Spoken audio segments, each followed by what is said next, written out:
consider Venezuela to be not a very friendly country. They sent millions of people, really, and probably a number in excess of that. And a lot of those people shouldn't be in our country, from jails, from gangs, from drug dealers, from all of the people that came into our country shouldn't have been in our country, causing a lot of problems. Does your warning... and drugs. As tensions flared within the South American nation, Venezuela, and the United States, President Donald Trump gave an ultimatum to Maduro. He reportedly delivered an urgent and uncompromising demand to the Venezuelan president, asking Maduro to abandon his post immediately or face severe consequences. According to Miami Herald, the message was relayed during a direct phone call where Washington laid out a stark exit plan. Maduro, his wife Celia Flores, and their son would be guaranteed safe passage out of Venezuela, but only if he agreed to resign on the spot.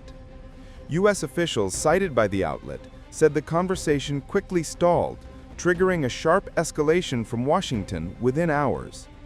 Sources familiar with the call told the Herald that Maduro sought sweeping amnesty for himself and senior members of his inner circle, a request the United States rejected outright.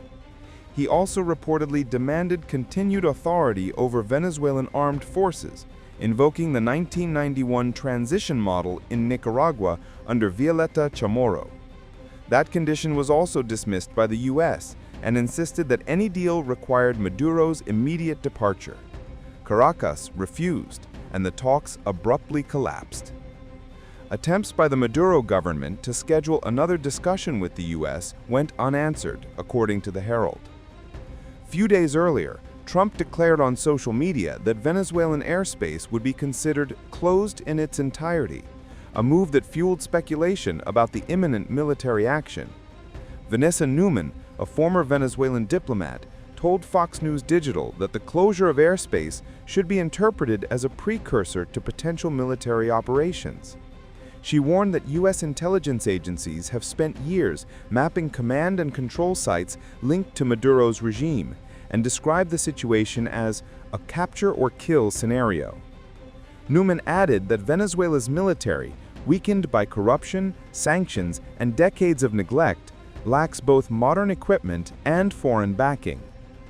Earlier, the U.S. formally designated the Cartel de los Soles, a group allegedly tied to senior Venezuelan officials, as a foreign terrorist organization, and intensified operations targeting drug smuggling routes. The New York Times reported that Trump and Maduro had explored the parameters of a possible surrender earlier in November, even as the U.S. continued to offer amnesty to several top regime members. But with Maduro rejecting key terms and Trump refusing to concede on timing, the standoff hardened. Trump later downplayed speculation of an immediate strike, but tension across the region surged as fears of a broader confrontation grew. Times of India videos, your daily dose of India and the world. Global news, different views, and sharp analysis. Pressure of expectation from your fans, your supporters. That is often served as a backdrop for several Bollywood. You're not a brute majority anymore. If you individually take out their right. Making sense of global conflicts. Tracking the new emerging world order. Strike on Israeli military bases. A multi-pronged. To stay out of harm's way as Israel started bombing targets across. Understanding changing alliances in a polarized world. Tune into TOI videos for all this and more. Click on the bell icon to subscribe and never miss an update.